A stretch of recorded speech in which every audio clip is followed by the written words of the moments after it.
you guys, it's the weekend, which means it's movie reviewing time once again. Yeah, this is a cool movie I wanted to recommend to our regular listeners. This one's called The Omega Man, and of course it has the Hest in it. The Hest. If those of you who do not know who the Hest is, the Hest is also known as Moses, or a.k.a. Charlton Heston. Moses was Charlton Heston. Charlton Heston wasn't Moses. Yeah, I endorse that statement. That's how it went. Okay. Yeah, this is an awesome flick. I first saw this when I was a little kid, and it came on TV, and I wasn't really sure what I was watching, and I didn't really know what a mutant was or what biological warfare was. This must have been around 75 when I saw it, so that's probably about 6. And to me, it was just like a scary vampire movie with this guy running around in a car with a submachine gun. And that was all I needed to know. It was just awesome. Awesome movie. But seeing it recently, I just bought the DVD to add to my collection. I had a comment from some chick on our last video saying, nobody watches DVDs. Everybody streams. I said, man, I have a Blu-ray collection. I like to own something physical. If it's like a favorite movie type deal. Yeah, if it's one that you're going to watch over and over again, and you like to have a physical copy of it with all the extras and shit on it. Yeah, I want a physical product. You know what I mean? I want the cover. I want to look at the backside. I want all the the bonus features. I'll only do that for movies I'm super, super into. Yeah. I don't have like a fuck ton of DVDs or Blu-rays or anything like that, but I have kind of, several dozen that are like my favorite movies ever. I just like to have the kind of like the pride and ownership. But of course, we got a home theater with the, that big surround sound system and everything. So, I just like to rock it. So anyway, tell us about the movie, Jane. Well, The Omega Man, obviously came out in 1971. This was kind of like Charlton Heston's sci-fi period. He'd also been in Planet of the Apes, and he was a couple years later, he's also in Soylent Green. Yeah, another good one. Yeah, and these are kind of like a similar sort of theme.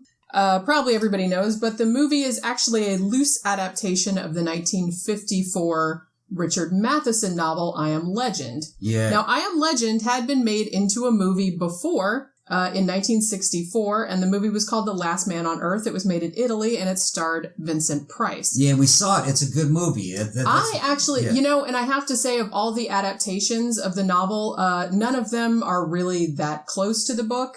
The Last Man on Earth is the closest. Yeah, it was pretty cool flick. Yeah, and it's still not the same. There's still like a lot of differences, but it's actually the closest version. And also, fun fact, the Richard Matheson novel, I Am Legend, which was essentially a vampire novel, sort of, but the way that its story came across and the way the movie The Last Man on Earth came across, the vampires were actually more zombie-like. Yeah. And George Romero has cited the Richard Matheson novel as his inspiration for Night of the Living Dead. He said his first screenplay version of the movie was pretty much a ripoff of the novel. So really, I Am Legend, I guess, can be credited with being the sort of thing that kicked off the entire modern zombie genre. Right. Because, it's very obvious if you see The Last Man on Earth, I mean, you will see how the influence played out on George Romero and how the zombie thing happened. But in the book, they were vampires. They weren't supernatural. They were actually, it was, caused by a plague, but it gave them the outward appearance of vampires. Like they were sunlight, they couldn't go out in the sun. They craved blood and stuff like that. And because of cultural expectations, they were also like afraid of crosses and garlic and stuff like that. Yeah. And if you saw I Am Legend starring, what's his name? Will Smith. And you think that you've read the book I Am Legend or you've seen The Omega Man just because you've seen Will Smith's I Am Legend, you're absolutely wrong. Will Smith's I Am Legend is basically a complete abomination. It pretty much is. Right. And actually, I've heard, and I haven't seen it, but I think in 2007, 2008, they also made a made-for-TV movie called I Am Omega, which is based on the book, but doesn't credit it, which... Really? Classic. That's something I gotta see. Yeah. What did they say about that? Did they say it was bad? Yeah, it got pretty mixed reviews. Yeah, probably. It essentially seemed like, and like the Will Smith version, that was essentially just a zombie. It was like 28 Days Later, except not good. Okay, now... we're just talking about the Omega Man, the movie. All right. Now, Omega Man, the movie, here's the premise. It's basically a post-apocalyptic movie where there's only one man left in LA, and he's being attacked by, I guess you could say, like a cult of vampires. Yeah. All right. Although I don't think they ever call them vampires, really. They're ghouls more like. You find out later that they're kind of scientifically plausible vampires. They're mutants. They were mutated by a biological weapon created by the Air Force. And Charlton Heston plays a guy named Neville, and Neville was working on the cure for that biological agent. He was the only man that actually received an experimental serum, and that's why he's still alive. He's still alive, and he is not immune. He's immune, yeah. Right. So it's a pretty cool flick. You know, he spends a lot of times going through abandoned hotels, abandoned theaters. He's got his house rigged up like this huge. One of the black vampires calls it a honky paradise. Yeah, I love that. Yeah, it's pretty cool. It's this, Neville's house is this brownstone building that he turned into a fortress. Basically, it's got machine guns on the roof. It's got barbed wire. It's got big floodlights because the mutants can't stand light and stuff. Yeah, that's right. Now, when they mutate, they turn into albinos, psychopathic, white-eyed albinos. Yes. They're being led by a guy named Matheson, who used to be a news reporter. And he's taken over, it looks like City Hall in L.A., and all of his followers are living there. And what they do is they have this cult that runs around the city at night, burning down libraries and anything that's technological. So because Neville basically is using technology, they see him as like a heretic and a relic from the past. And he's like on their list of to-do things. They're trying to kill him. Their shit list. Yeah, he's on the shit list. And Neville, in the meantime, just grabbed some of them and did experiments on them to try to cure them, and that didn't work. So Neville spends a lot of his time trying to hunt down where the nest is and figure out ways to kill him. So now, unfortunately, in this movie, they don't really show his war of extermination against. It's just kind of referred to. They just don't refer really show to it. Yeah, he's already kind of like this legendary villain in the minds of these mutants/vampires. And essentially, that's kind of one of the things that, like I said, in a lot of ways, yes, this is based on the Richard Matheson novel, but it takes a lot of liberties with the core story. In the book, the vampires are pretty much just vampires. They're kind of feral. Yeah. There are a few later on that you find out that are intelligent and are starting a new society and things like that. In this, the mutants are super intelligent, but for some reason, like after they become mutated by this biological weapon, they also, I don't know if there are other ones that don't want to join the cult or if you just automatically want to join the cult. It's said that they all become psychopaths. Neville said that they become psychopaths. And, so basically they're going back to the Middle Ages because they have this perception that it was technology and modern things that caused this cataclysm. Right. So they're going to take it back old school. And so they still do attack Neville, but they don't use guns. They don't use any modern weapons. They use just all pretty much medieval shit. Fire, trebuchet, catapults. Spears, shit like that. Spears. Yeah. One guy cheats and tries to use a pistol, but he was really desperate. Still, looking at them, they look and they kind of have the feel of vampires. Yeah. Like medieval vampires. Yeah. And these medieval, like, what do you call it? Like the Inquisition kind of outfits. Yeah, they're monkish kind monk of. looking. And at one point they do capture Neville and they're going to burn him at the stake, you know? Yeah, and they crucify little kids and stuff when you watch the movie. You'll see. There's a really lot of Christian symbolism in this, which is like super, super obvious. Yeah. Some might say heavy-handed. I don't think it was that heavy-handed. No, it's kind of like a warped vampiric version of Christianity. Yeah, not so much Christianity, but more of like a vampiric version of the Inquisition. Yeah, similar. Anti-technology Inquisition. Yeah, similar kind of thing. Right. And another thing that's running them, because this movie was made in 1971, there's also a lot of shit about like counterculture versus, the old guard and stuff like that, with I guess Charlton Heston representing the old guard perhaps. And, that they have a character also who's named Lisa. Mm-hmm. And she's kind of like a very stereotypical blaxploitation, black power chick, kind of chick with an afro and everything like that. And So there's kind of that element as well. And then there's also the scene where Charlton Heston is like, he goes in the movie theater. I guess he goes like pretty much every day or every other day. And the only movie that's playing is Woodstock because that's what was playing when the end of the world came. So he's just watched it over and over and he has it like memorized. Right. So there's kind of that underlying current as well, which I don't think was actually intended from the outset, but the husband and wife that wrote the script, they thought it would be interesting to add this kind of culture clash element to it. Yeah. Interestingly, I think it was one of the first interracial kisses went down on this. It might have been, yeah. Now I think the first interracial kiss was Star Trek, wasn't it? I think it was just on television. Yeah. For television. It might television have been, predated it, but it was. Whoopi Goldberg once said that it was one of the first. It's got to be one of the first ones, and I'm sure people flipped out. Which either seems to always happen in some kind of apocalyptic movie or some kind of futuristic movie. Apocalypse. That's a good excuse to get a black girlfriend. Well, that's what I mean. Because it's like there's no one else around. Man's got to do what he's got to do. You know what I'm talking about? And that's what that's the excuse you can tell your friends. It was the end of the world. I had to get some of that black booty. That was the excuse they needed back then. That's what Charlton Heston was allegedly saying. That's what. Oh man, that was why. And the Shat was just like, man, it was another planet. Yeah, see, that's how he got away with it. It was in the future. It was in another planet. Yeah, it's in the future. It's aliens. It's fine. Everyone's fine with it. I already did a green one. Right. Yeah. Nobody complained about that. Nobody complained about that. Spock. Shit. But yeah, I have to say we're going to probably disagree on this, but of all the adaptations of I Am Legend, like I said, I haven't seen the TV one. I've heard it wasn't that good, and it doesn't really sound that good. And the fact that they didn't credit the book kind of pisses me off.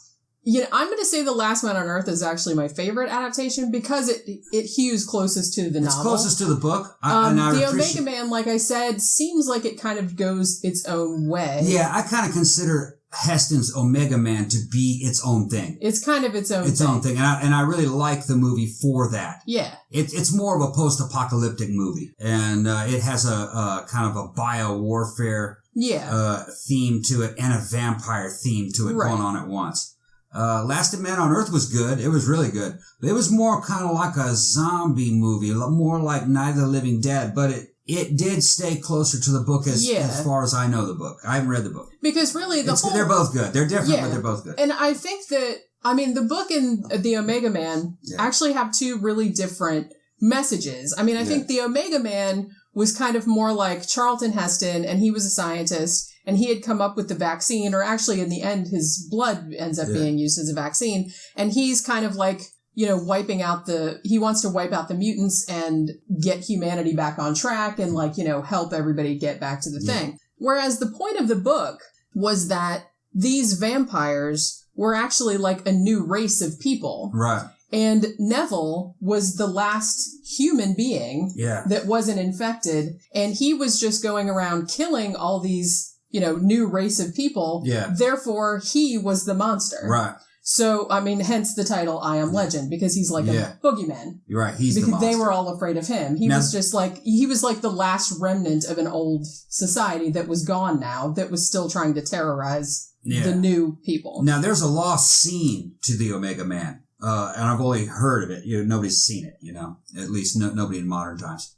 It's where Lisa goes to the cemetery. Yeah, that's right. All right. To tell her parents, or to visit her parents who have been dead, of course, their tombs.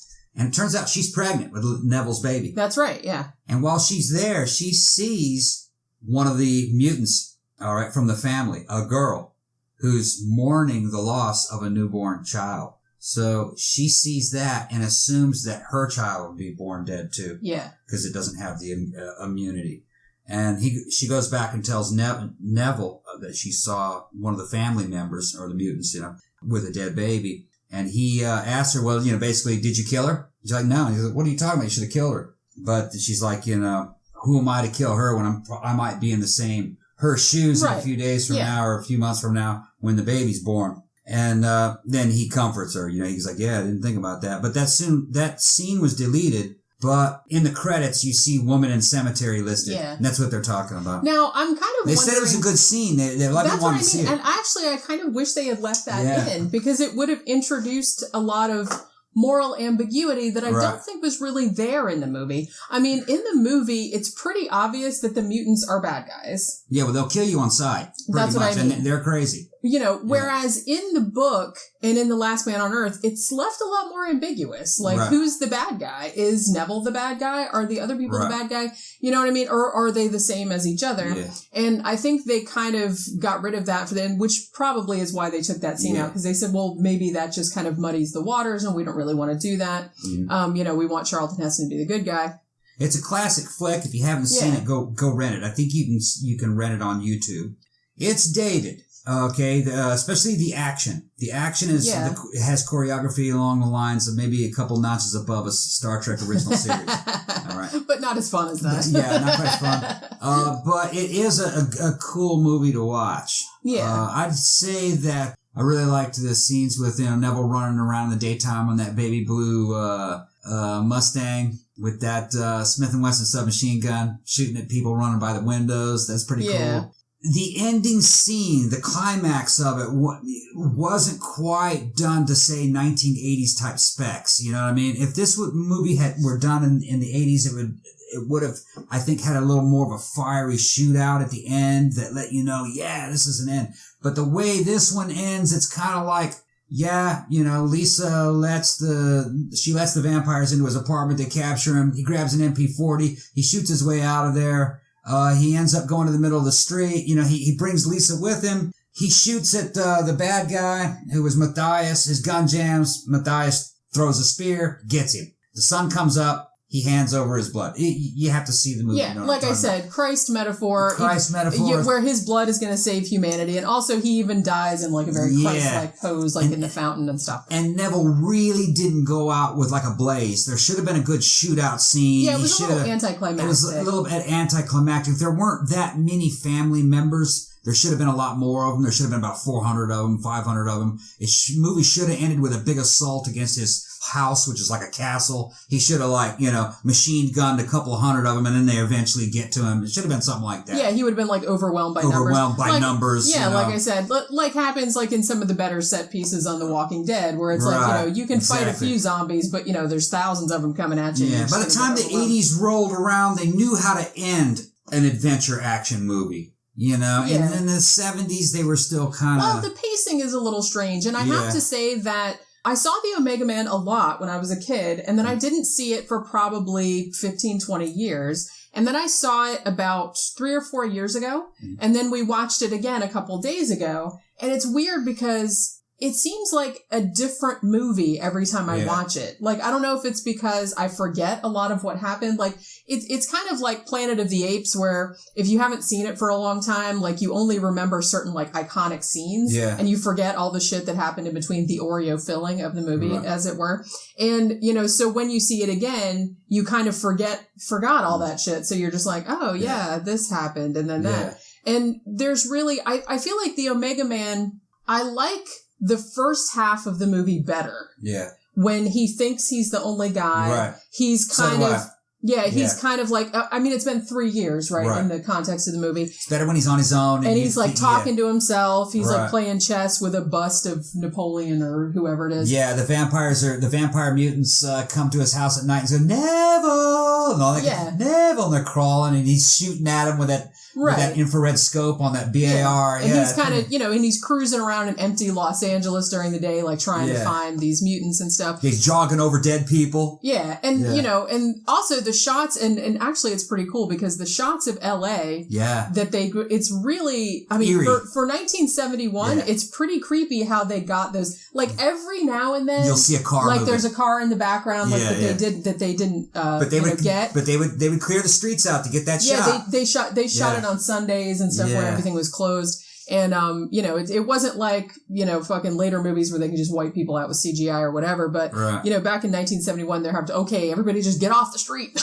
We're filming some shit. Pretty neat. But yeah, so I definitely liked that more. It's like, as the story goes on, and you discover, and it's kind of cool, like when he meets Lisa, because you're like, oh, here's another person that's been walking around, and that's kind of cool. But like, the more you learn that, oh, now there's all these other people and there's all these other survivors, it gets less special, I guess. Yeah. Because it's much, I mean, I know you can't have a whole movie of just like one dude wandering around by himself. I still think overall probably better than Soylent Green. Yeah, now I haven't seen Soylent Green since I was a kid, so I'm gonna get it. Yeah, so I'm not going to make that type of judgment. But it's better than the way I remember Soylent Green. Let's say put it that way. And I saw Soylent Green about 2 years ago. And the thing about Soylent Green too is that a lot of its iconic status is because of its twist ending, much like Planet of the Apes. Soylent Green is people! Right, and now that everybody knows that, it's kind of like, it doesn't have the same impact. And I think I said the same thing about Planet of the Apes. It's like, now that you know, he was on Earth the whole time. Now, one cool thing about Omega Man, though, is that they attribute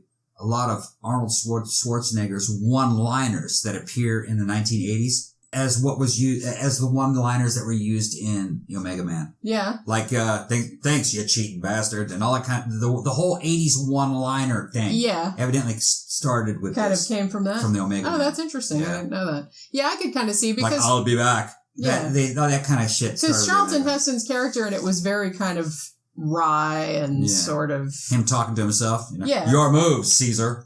Yeah. It was Caesar, not Napoleon. Yeah, Caesar. That's who I was trying. Why did I say Napoleon? I don't know. Caesar, that kind of shit. Yeah, which is what would happen, like, if you were by yourself for that long. Talking to yourself. Yeah, you would, of course you would talk to yourself because, there'd be nobody else to talk to. Yeah. So, like I said, I kind of like that aspect of the movie more. And kind of the same thing happened, too, with, like, the fucking terrible Will Smith version. Yeah. As bad as that movie was. Poor Will Smith. Because, you know what, had that movie been written the right way and done the right way, that would have been a really good movie. Well, the thing that made me angry, one, is that it was essentially just, like I said, a crappy version of 28 Days Later. Yes. They were just these rage-filled running zombie creatures. Also, okay, they shot two endings, evidently. Mm-hmm. The one ending, Will Smith sacrificed himself to save humanity, kind of like happened in the Omega Man. Mm-hmm. That was the ending that was showed everywhere else but the US, because we have to have happy endings, I guess, because we're lame. And also, they shot one which is the one that's showed in the US, which is where he gets away. Right. And then there's like a whole bunch of, like a whole town, and yay, humanity is saved. But like I said... The problem with Will Smith... Okay, like you said, what? Well, no, like I said, that's the whole point of the book. Yeah.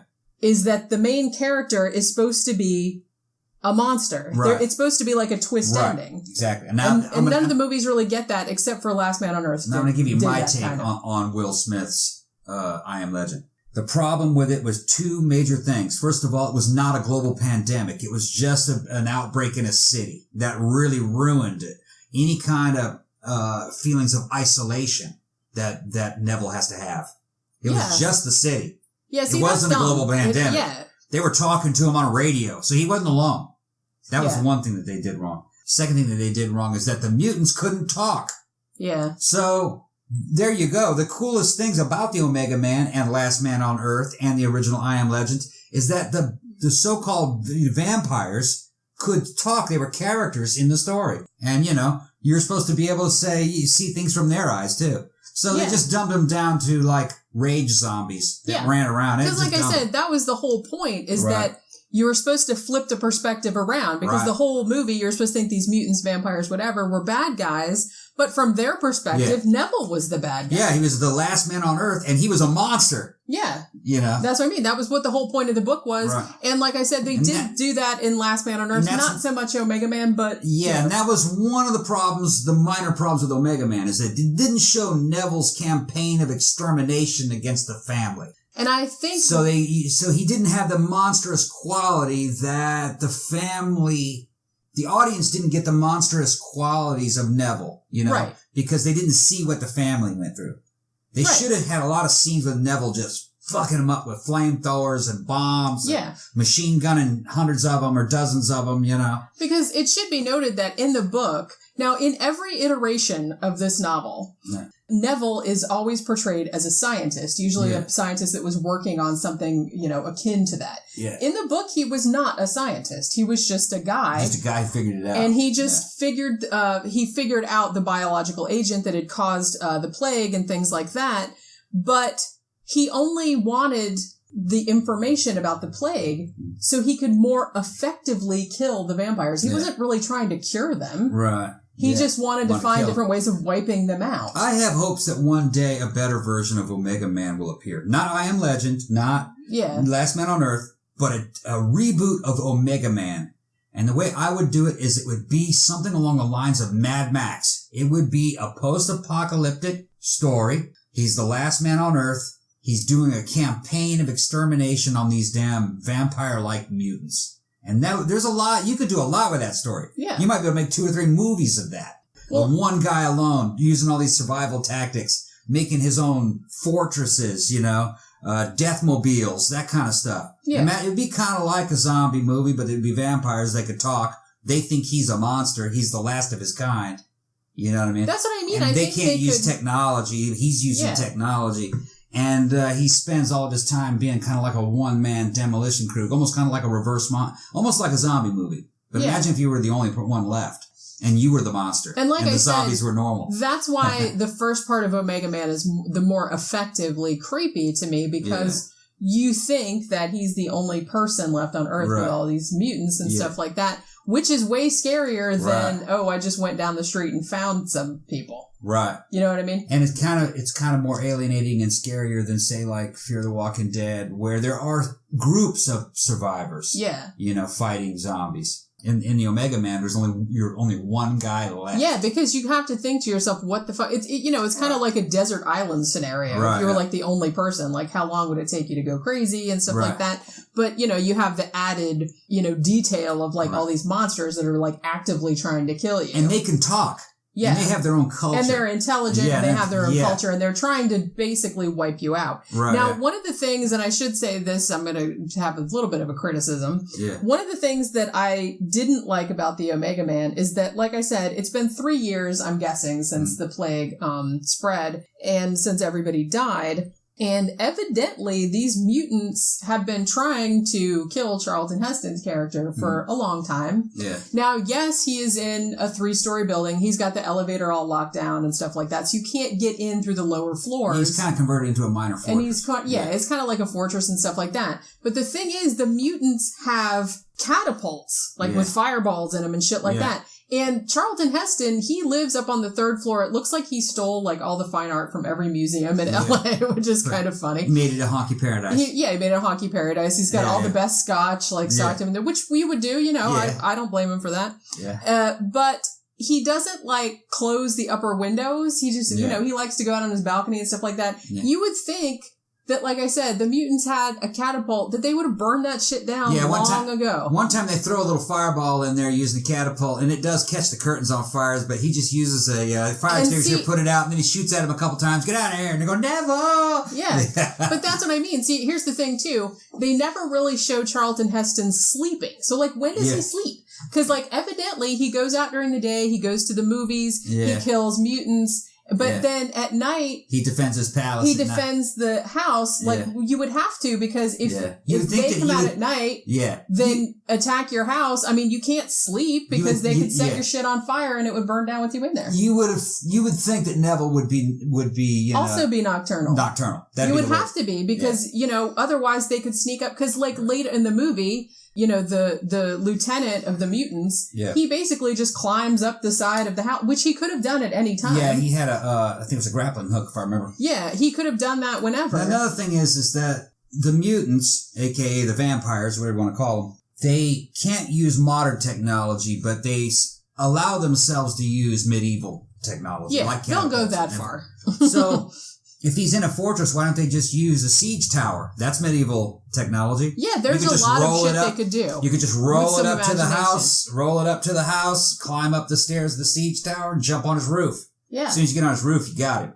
Yeah. And you think they would have known about that. They had plenty of wood, plenty of time, and there was a lot of them. Because, he's got a lot of guns, but you got to run out of ammo sometime. Yeah. Well, no, actually, if you're the last man on Earth, well, that's true. There's a shit ton of ammo out there. Ammo for everybody. Millions of lifetimes. Yeah, but he can only, and that's the thing too. Like I always put myself in scenarios of like people in these movies. If I was Charlton Heston, which I am not, obviously, and I was the last person on Earth, and I was being pursued by mutants and stuff like that. It's like, I can see how he likes his house and he doesn't want to move and stuff like that. I would just leave. Yeah. I would just leave. Hest had good guns, though. He had a BAR with a infrared night scope on it. He had an MP40, an MK760. He had several MK760s. I saw that. And it looked like 2 MP40s. And I think he had a Browning M250, I think. That might have been another movie. I think he had that up there on a tripod on his balcony. Yeah, I'm not sure. Actually. I think there was. But yeah, so that was, it's just hard for me to suspend my disbelief. Lots of pistols. Yeah. That's all I'm saying. It's because there was a lot. I mean, there was just one of him, and there was a lot. Well, budgetary restrictions of the times. True. You could do that. You could redo that movie today. It would just be awesome. I mean, look what they've done with The Walking Dead. Yeah, I mean, if somebody, with half a brain got it. Yeah, they need to make a good remake for Omega Man. And I would also still like to see a good and faithful adaptation of the novel, because there has not been one. No, like I said, Last Man on Earth is pretty close to the book. Why don't you rewrite Omega Man? You want me to do I wonder what the license costs for Omega Man. I don't know. I wouldn't want to. To be honest, I'm surprised they haven't remade it, because that'd make a good series. It would, yeah. Yeah. I'm surprised they haven't, because there's so much post-apocalyptic stuff. People are really. I can play the Hest, man. I can play Neville. Tom as the Hest. Tom as the Hest, aka the Neville. Entering the Crustle Sphere.